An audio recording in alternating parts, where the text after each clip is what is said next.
오늘은 열린 미래를 향하여 라는 제목을 가지고 성도님들과 함께 은혜를 나누고자 합니다. 성도님들, 우리나라 최초의 우주인이 누군지 혹시 아십니까? 우리나라요. 우리나라 최초의 우주인. 우리나라 최초의 우주인이 여성이시죠? 네, 이소연 씨, 이소연 박사님입니다. 이소연 박사님을 위해서 그 우주를 보내기 위해서 우리나라가 그 박사님을 위해서 투자한 비용이 약 260억 원이었다고 해요. 그 한 명의 우주인을 탄생시키기 위해서 그녀에게 사용했던 비용이 약 260억 원이었다고 합니다. 당시에 이 비용이 너무 쓸데없는 거라고, 너무 과하다는 지적이 많았어요. 게다가 이미 미국과 러시아가 장악한 이 우주 세계에 여성 한 명이 어떤 영향을 끼치겠느냐라는 약간 좀 여성 비하적인 발언도 서슴지 않게 나왔던 것 같습니다.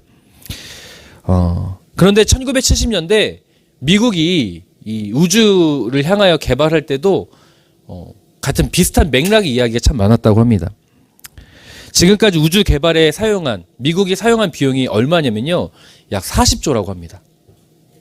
그러니까 우리나라는 얼마 썼어요? 한 명의 우주인을 탄생시키기 위해서 260억 정도를 사용했는데 미국은 약 40조를 사용했다고 해요.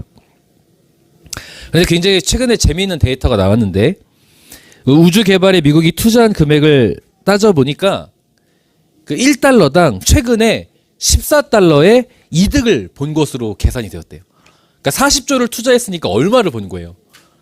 14배를 벌었으니 얼마나 큰 비용을 번 게 된 겁니까? 왜냐하면 위성을 통해서 날씨를 예보하고 기상을 관측해 농업을 잘 활용할 수 있게 됐고, 공해에 대한 정보도 신속히 얻을 수 있고, 발전소에 대해서 부지도 정확하게 알 수가 있다 보니까 천문학적인 이득을 얻게 되었다라는 겁니다. 처음에 우주 개발에 사용됐을 때는 현재 시점에서는 그 비용이 다 어떻게 되는 거예요? 투자를 했지만 전혀 얻어지는 소득이 없는 마이너스였지만 미래 시점으로 와 보니까 어마어마한 이득을 보게 되었다라는 거예요. 그래서 지금 시점으로 보는 시선은 손해 같지만 앞으로 미래에 얻을 그 놀라운 일들을 기대하면서 투자를 하게 되었다라는 거예요. 저는 이 관점과 이 시선이 우리 신앙인들에게도 필요하다고 저는 믿습니다. 현재의 시점을 보면 좌절하고 절망할 때가 있어요. 부정적인 생각이 들 때가 있어요. 그렇지만 열린 미래를 볼 수 있는 시선과 영적인 눈이 우리에게 있다면 지금 현재의 상황에서 좌절하기보다는 오히려 희망과 소망을 가질 수 있기 때문입니다. 그래서 어부들 교회가 이제 다음 주면 창립 12주년이 됩니다. 이 어부들 교회 창립 12주년을 앞두면서 성도님들과 함께 이런 열린 미래를 바라보는 시선을 갖는 오늘의 시간이 되었으면 참으로 좋겠습니다. 그래서 오늘 이 부자 청년에 관련된 이 한 사람에 관련된 이야기를 통해서 그 시선을 좀 나누고자 해요. 오늘 본문의 말씀은 한 사람으로 등장을 하죠. 이 사람이 우리는 누군지 알고 있습니다. 왜냐하면 이 기사가요, 마태복음과 마가복음과 누가복음 이 세 군데에 다 기록이 되어 있기 때문에 어떤 복음서에서는 부자 관원이라고 되어 있고, 어떤 복음서에는 부자 청년이라고 되어 있고, 또 오늘 마가복음에서는 한 사람이라고 되어 있지 않습니까? 다 동일 인물이에요. 그래서 이 사람은 부자이고 관원이며 청년이었다는 것을 알 수가 있죠. 질문해 볼게요, 성도님들. 이 복음서에 이 내용이 다 동일하게 기록되어 있다는 건 어떤 걸 의미할까요? 중요하다는 거죠. 이제 저랑 쿵짝이 잘 맞아요. 반복되면 중요하다. 이 기사가 우리에게 주시는 메시지가 중요하다는 의미를 갖는다라는 겁니다. 그래서 오늘 이 중요한 이 메시지 우리 함께 나눠보도록 하죠. 이 한 사람은 영생에 관해 궁극적인 질문을 가지고 나왔습니다. 자신의 인생을 걸 정도로 그는 영생과 구원의 문제에 집중하고 있었어요. 어느 날 예수님께서 지나간다는 이야기를 듣고 그는 달려옵니다. 그리고 꿇어 앉아서 예수님께 질문하죠. 뭐라고 질문합니까?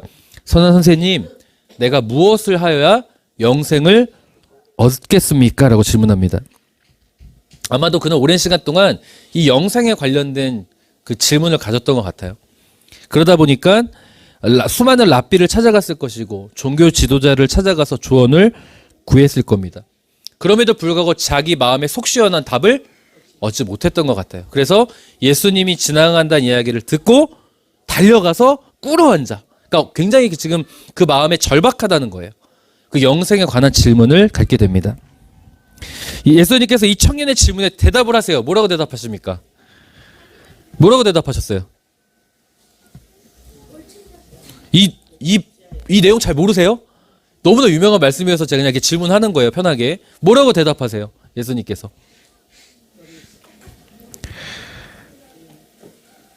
네가 계명을 안다. 살인하지 말라. 간음하지 말라. 도둑질하지 말라. 거짓 증언하지 말라. 속여 빼앗지 말라. 네 부모를 공경하라 하였으니 너도 그렇게 해라.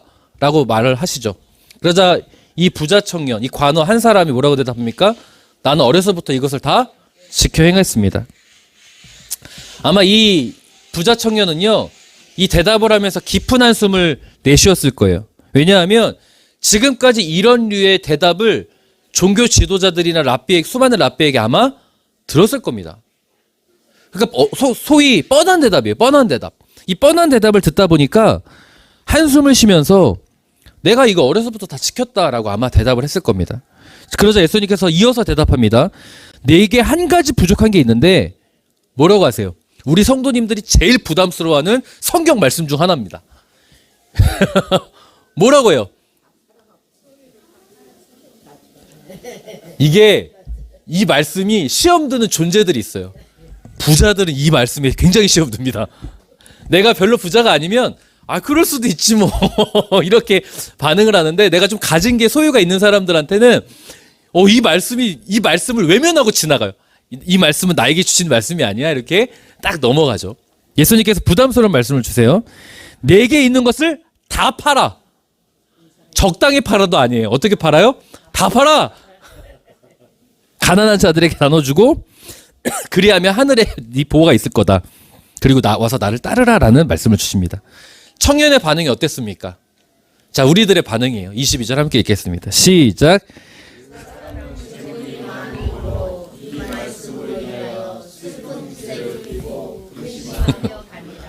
아멘. 이 청년이 굉장히 슬픈 기색을 띱니다. 영생에 관한 질문을 가지고 속 시원한 대답을 듣고 싶어 나왔는데 예수님이 주신 답이 나에게 실족해 하는 답이에요. 은혜를 얻고자 나왔는데 예수님이 나에게 주신 대답이 내 마음을 상하게 하는 대답이에요. 그리고 그는 근심함에 떠났습니다. 자, 우리가 이 본문에 관련돼서 수많은 이야기를 들었어요. 수많은 목사님들의 설교를 들었습니다. 이 목사님들의 설교 중에 일맥상통하게 했던 이야기가 뭐냐면, 저도 마찬가지였고요. 이 청년의 선택에 대해서 약간 비난하는 어조로 이야기를 하는 경우가 많아요. 이 청년은 하나님보다 무엇을 더 사랑한다는 거예요? 재물을 더 사랑한다. 하나님보다 세상을 더 선택하는 이 청년의 연약한 믿음을 집중 조명했던 것 같아요. 그래서 우리가 이 청년을 반면교사 삼아 하나님을 더 우선해야 된다, 이런 관점으로 이 말씀을 우리가 굉장히 많이 접근해왔습니다. 그런데요, 제가 이번에 이 말씀을 준비하면서 그동안 보지 못했던 걸 본 게 있어요. 자, 21절 전반절 함께 읽겠습니다. 시작. 예수께서 그를 보시고 사랑하사 이르시되. 아멘. 자, 예수님께서 그 부자 청년을 보는데요, 어떻게 보셨대요? 너무 사랑스러운 눈빛을 쳐다봤다는 거예요. 그가 영생의 문제를 고민하는 것에 대해서 예수님은 정말 흐뭇하게 바라봤다는 거예요. 그 부자 청년의 이 영생에 관련해서 예수님께 답을 얻고자 이 간절함과 이 갈급함에 대해서 너무 사랑스럽게 쳐다보셨다는 거예요. 자, 그럼 이게 보이니까 다시 이 말씀이 새롭게 보이기 시작을 하는 거예요.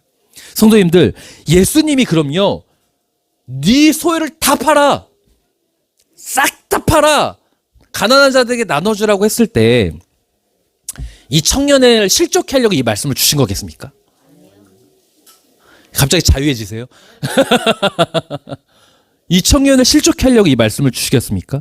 이 청년을 우리가 후대에 이 말씀을 읽는 독자들로 하여금, 이 말씀이 세 군데에 기록되어 있다면 너무나 많은 사람들이 이 말씀을 알 거 아니에요. 그래서 이 청년의 연약한 선택을 비난하게 하려고, 반면교사 삼게 하려고 이 말씀을 주신 거겠습니까? 분명 마가복음 말씀엔요, 그러니까 다른 기사에 이 말씀이 없어요.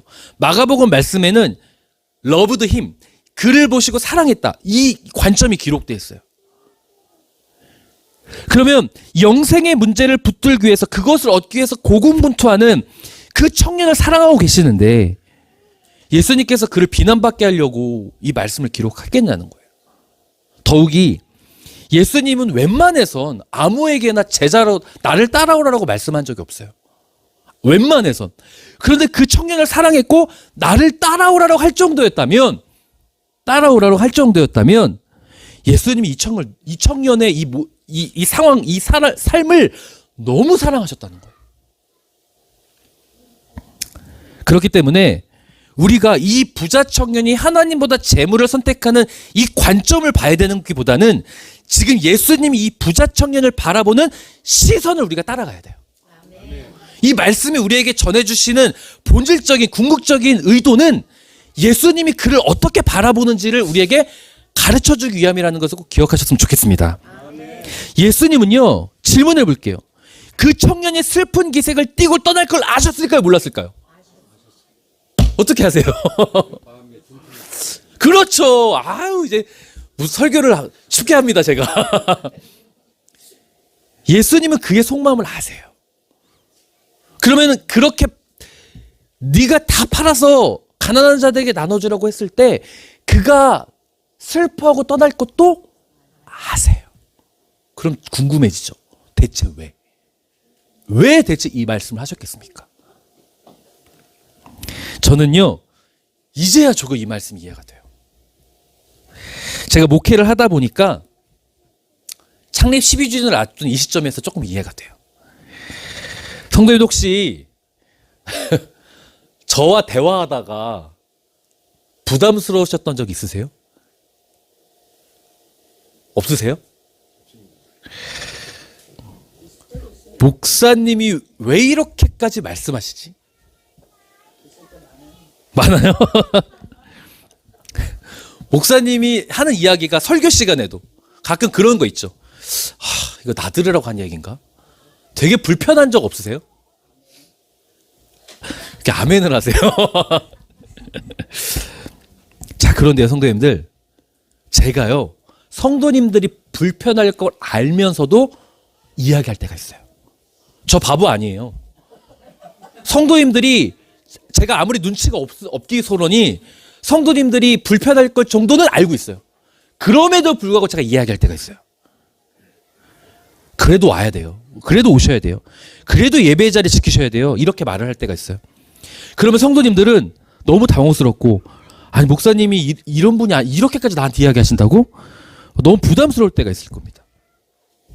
근데 제가 왜 그렇게 이야기했냐면요, 전제가 있어요. 성도님들 실족시키려고 그렇게 말하는 게 아니에요. 성도님들 비난하려고 그렇게 이야기하는 게 아니라 사랑이 전제되어 있어요. 저는 성도님들이 정말 하나님의 은혜를 누리기를 원하고 하나님의 자녀로서 살아가기를 원하는 그 사랑의 마음으로 그렇게 말할 때가 있어요. 부담스러운 걸 알고 있으면서도 그렇게 이야기할 때가 있습니다. 저도 알아요. 성도님들이 부담스러울 걸 느껴요. 동시에 안 올 수 있는 가능성이 굉장히 많다는 것도 알아요. 그럼에도 불구하고 그렇게 이야기할 때가 있습니다. 자, 그럼 질문해 볼게요. 성도님들 안 오셨어요. 그럼 제가 막 정죄할까요?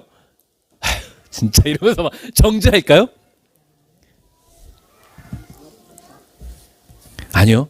저는 기도합니다.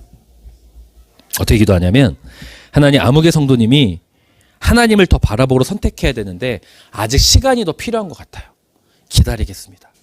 하나님, 그를 기다리겠습니다. 그를 변화시켜 주세요라고 기도합니다. 앞서 말씀드렸지만 저는 이제 이 말씀이 이해가 돼요.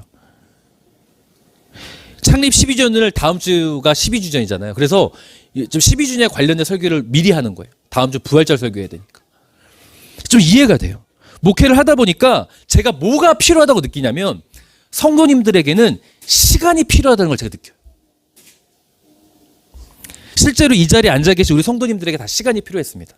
오늘 찬양 인도하신 박판기 집사님, 박팡희 집사님이 처음에 고개를 푹 숙이고 입도 뻥끗 안 했다면 믿으시겠어요? 고개를 푹 숙이고 입도 뻥끗 안 하고 얼굴이 상기되셨어요. 이 자리에 앉아 계신 장효서 집사님 매주 안 빠지고 오늘 막 물도 들고 오고 이렇게 오셨어요. 장효서 집사님 저랑 절대 아이 컨택 안 하셨어요. 고개 푹 숙이고 나는 당신을 보지 않겠습니다 이러고 계셨어요. 믿으시겠어요? 우리 뒤에 앉아 계신 김상현 집사님, 우리 예전에 우리 선우를 어깨에 함께 기도할 때요, 이문혜 집사님, 김상현 집사님과 이문혜에서 간절하셨잖아요. 이문혜 집사님 딱 그 교회 데려다 주고 밖에서 차에서 대기하셨다면 믿으시겠어요? 믿으시겠냐고요. 근데 지금은 찬양 인도자가 되셨고, 지금은 누구보다 우리 성도님들 목마르지 않게 하기 위해서 물을 떠오시면서 같이 예배를 누리시길 원하시고, 우리 김상현 집사님 지금 성가대에서 메인 테너로 활약하고 계시다 믿으시겠습니까? 우리에게 다 시간이 필요하더라는 거예요. 마찬가지입니다. 이 부자 청년에게도 뭐가 필요했을까요? 시간이 필요했던 거예요. 이 부자 청년에게도 시간이 필요했고, 그 시간이 필요하다는 걸 누가 하셨을까요? 예수님이 하셨던 거예요. 그는 누구보다 구원의 문제, 영생의 문제에 목마름이 있었지만 아직 현실의 문제를 극복하지 못한 무언가가 있었어요. 그것이 재물을 사랑하는 마음이었던 것 뿐이지, 예수님은 그를 정죄하려고 그렇게 말씀하신 것이 아니라 그에게 시간이 필요하기 때문에 말씀하신 거예요. 예수님은 지금 그가 당장 따라오지 못할 것을 아셨습니다. 그런데요, 너무나 사랑하기 때문에 그가 고민하고 달라질 시간을 주기 위해서 말씀하신 거예요. 결국 그 청년을 비난하게 하려고 그 청년의 선택을 지적하게 하려고 하신 말씀이 아닙니다. 그래서요, 이 에피소드가요, 여기 그 청년이 슬픈 기색을 띠고 떠나가는 곳으로 끝나지 않아요. 이 에피소드가요, 이 부자 청년에 관련된 이야기가 그 뒤로 계속적으로 이어져요. 예수님이 제자들에게 말씀하시죠. 23절에 재물이 있는 자는 하나님의 나라에 들어가기가 심히 어렵도다라고 말씀하십니다. 그리고 그 유명한 말씀이 나와요. 낙타가 바늘 끼로 나가는 것이 부자가 하나님 나라가 들어가는 것보다 더 쉽다라고 말씀하세요. 그러니까 부자가 천국 가기 어렵다 이런 말씀을 주세요. 자칫 오해하기 쉽죠. 이 청년을 비난하는 것처럼 보여요. 부자 청년이 이 재물을 아까워해서 떠난 것처럼 느껴지게끔 비난하는 것처럼 느끼지만 예수님이 그것으로 결론을 내지 않아요. 이 부자 청년이 낙타가 바늘길을 통과하는 것이 부자가 천국 가는 것보다 어렵다고 결론을 내리지 않아요. 예수님의 결론이 뭔지 아세요? 27절 함께 읽겠습니다. 시작.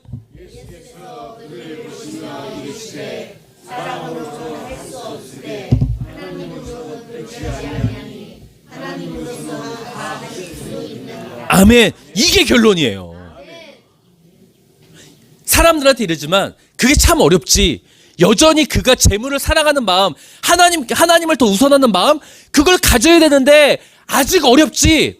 그런데 사람은 할 수 없는데 하나님이 하시면 된다. 이게 결론이에요. 이 말은 뭔지 아세요? 예수님의 결론은 지금 부자 청년이 현재 시점에는 여전히 극복하지 못한 무언가 때문에 하나님을 선택하지 못하지만, 현재 시점에 이루어지지 못하지만 미래 시점에 하나님은 그를 반드시 변화시킬 거라는 선언이에요. 다시 이야기해서 이 부자 청년에 관련된 이야기는요, 그가 슬픈 기색을 떠났다로 끝나는 게 아니라 예수님은 그가 앞으로 하나님의 자녀로 변화될 것을 기대하시는 것을 끝나는 말씀이에요. 다음 주 우리 교회가 창립 12주년이에요. 왜 이렇게 시간이 빠릅니까?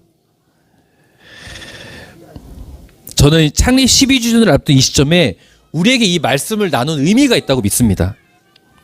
그 의미는요, 바로 우리가 현재 시점으로 바라보는 나의 시선이 아니라, 그 부자 청년을 바라볼 때 현재 시점으로 바라보는 것이 아니라 열린 미래, 하나님은 하실 수 있다라는 그 미래지향적인 예수님의 시선을 갖게 하기 위해서 이 말씀을 나누게 하신 걸로 믿습니다. 예수님은 현재 시점에 머무르는 그 시선을 갖고 계시지 않아요. 앞으로 그렇게 변화될 하나님은 하실 수 있다라는 시선을 갖고 계시고 우리에게도 그 시선을 갖기를 원하시는 것을 믿으셨으면 좋겠습니다. 실제로 제가 참 좋아하는 말씀 중에 예수님이 베드로를 부르시는 장면이 있지 않습니까? 요한복음 1장 42절 함께 읽겠습니다. 시작.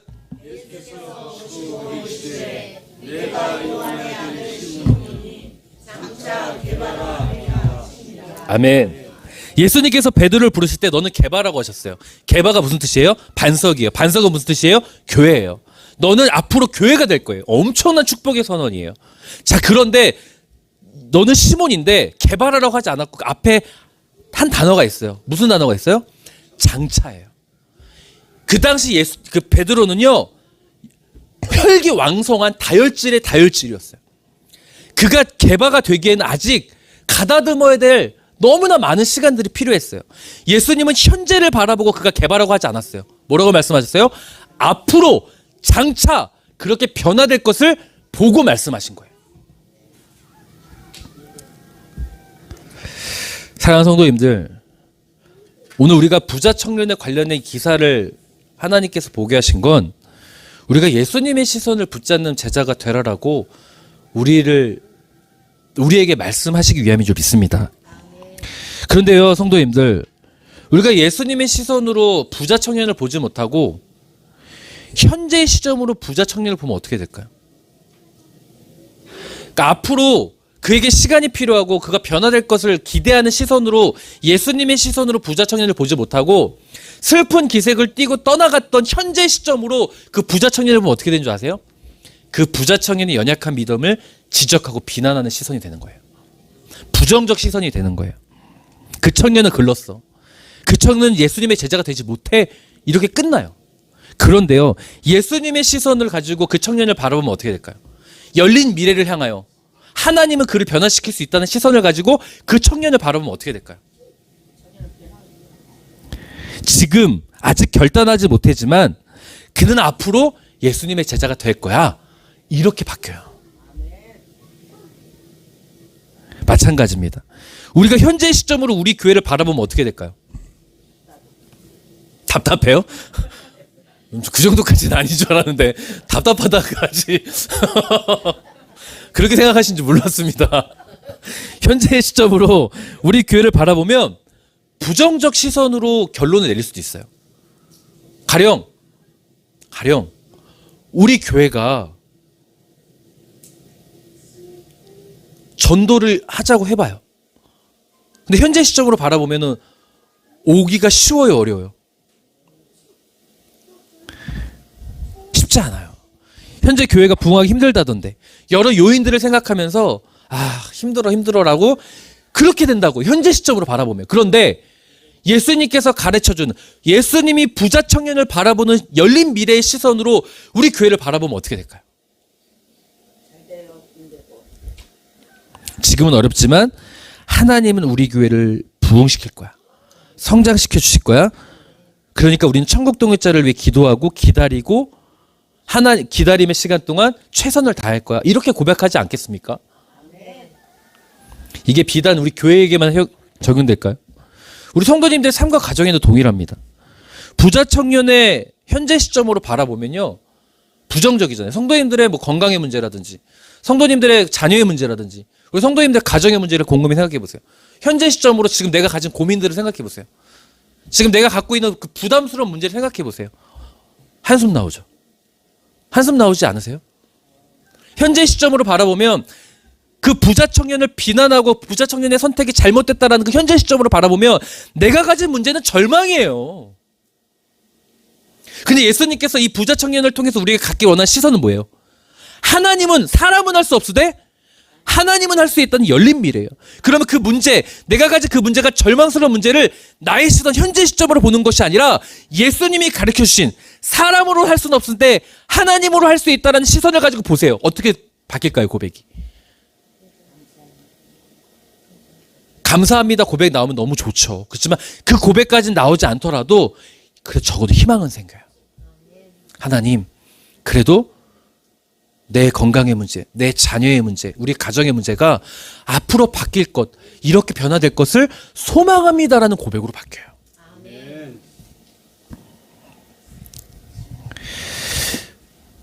이번 주 수요일 날 박판기 집사님께서 지금 연탄나루를 다 철거해 주셨어요. 넓어졌죠? 얼마나 감사해요. 몸도 안 좋으신데 사실 너무 고생하셨습니다. 집사님과 커피 한잔 하면서 나눴던 대화를 잊지 못해요. 집사님은 이렇게 말씀하시더라고요. 내가 이렇게 말씀하셨어요. 그러니까 직설적으로 말씀드릴게요. 내가 죽기 전에 우리 교회가 부흥하는 걸 보고 싶대요. 집사님 아무도 아멘 안 했습니다. 집사님과 같은 마음이 아닌 것 같습니다. 내가 죽기 전에 교회가 부흥하는 걸 보고 싶다 하시는 거예요. 이렇게도 아멘 소리가 적습니다. 우리 성도님들 같은 마음이신가요? 누워서 떡 먹기군요. 집사님이 몸도 안 좋으신데 이렇게 고생하신 이유가 뭘까요? 여기 지금 보면은 와이어가 쭉쭉 갔잖아요. 이제 오늘 예배 끝나고 우리 저 뒤에 정리하면서 뒤에 저 렉을 치우고 TV를 올리려고 해요. 이렇게 고생하신 이유가 뭘까요? 정말 교회를 사랑하기 때문이에요. 교회를 사랑하고 교회가 부흥되길 소망하는 마음이 있기 때문입니다. 저는 이렇게 우리 교회를 사랑하는 성도님들이 계시기 때문에 하나님께서 우리 교회를 부흥시켜 주실 거라고 믿습니다. 그렇기 때문에 우리가 예수님께서 그 부자 청년을 바라보는 시선을 붙잡고 기도하고 나아간다면, 열린 미래를 붙잡고 나아간다면 하나님께서 우리 교회에 놀라운 역사를 허락하실 거라고 믿습니다. 그래서 다시 한번 이 말씀 읽어볼까요? 마가복음 10장 27절 함께 읽겠습니다. 시작.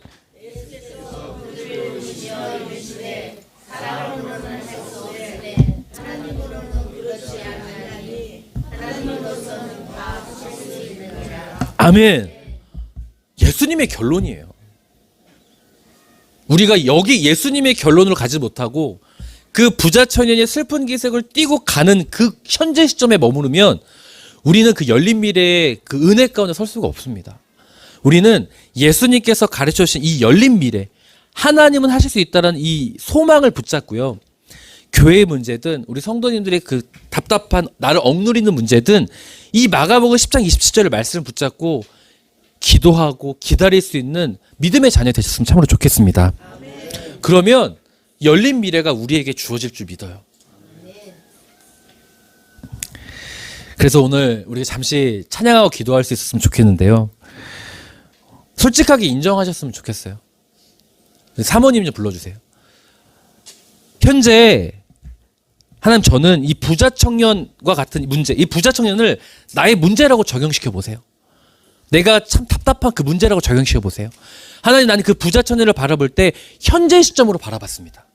그래서 나 스스로가 부정적인 결론을 내리고 소망이 아닌 절망을 느끼고 살아갑니다. 솔직히 인정합니다. 그런데 이 부자 청년을 예수님께서 바라보는 시선으로 내 눈을 바꿔주십시오라고 기도하십시오.